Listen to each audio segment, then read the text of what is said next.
Listen, it's your choice. If you are worried about your staff sergeant or your superiors in general frowning upon you, shame on them. This is for you too then. You know, shame on you. This is something that has to be dealt with, and can be dealt with, and can be controlled. And people can live productive, happy lives in the military, in the private sector, and it's treatable. You know, that's the key. In the military, it's a different story, I can only imagine, because we're in a business of carrying a weapon and fighting to defend this country's freedom. And there is I look up, we see the commercials on television for the Army, the Navy, the Air Force, Marines, you know, the National Guards, and how strong and proud and marching up the hill and flying through the skies and busting through the seas and firing missiles. I mean, it's a macho businessman being in the military, you know. I mean, and so that's a real issue that they have to get past. I am a football player. That is no more macho than a football player, and I've had people laugh at me. Come on, man, you gotta be kidding me. I said it's been tough.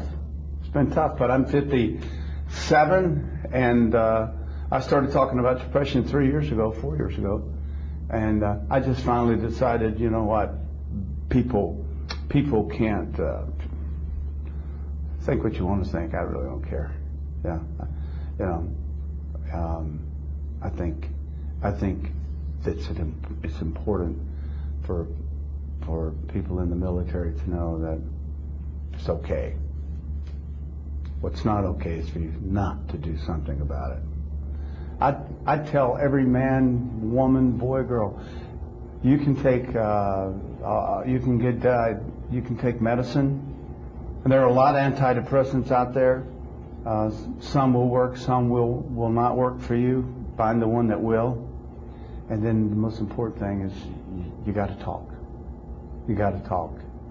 And what that does is help you understand you, and you will find out what triggers it. And it's not that complicated. But it's hard to do. It's hard to come clean. You know, especially for a man to sit down and tell someone, you know, boy, here's my life. You ain't gonna like this. It's embarrassing. But those that do it, those that really have the courage to do it, are the ones that get the reward and get the help. I understand, regardless of how depressed you may feel, or how concerned you are about what's going on in your mind.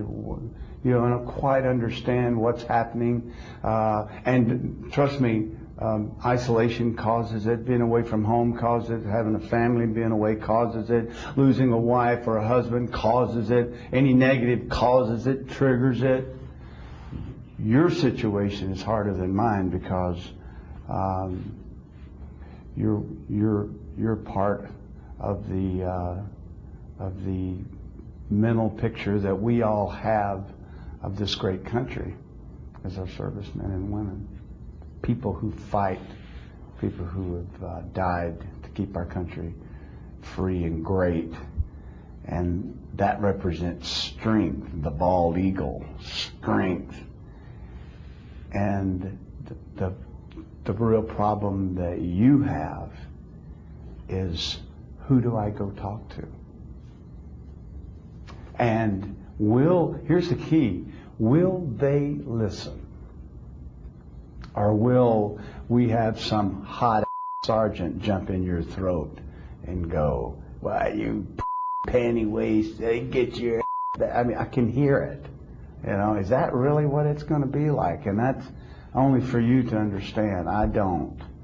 But let me say this, if I would have thought that when I went to Dr. Tucker that he would have laughed at me, I would have never gone to him, and I would still be miserable today.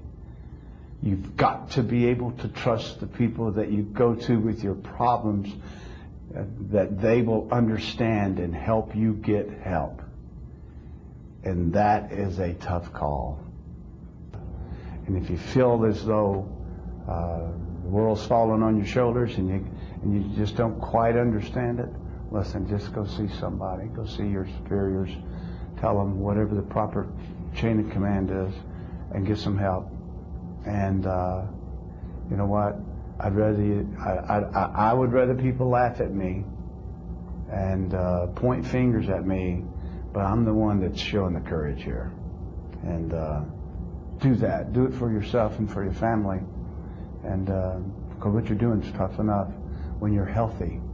So it's not you, and you can get help. So seek that help, get happy, and come home.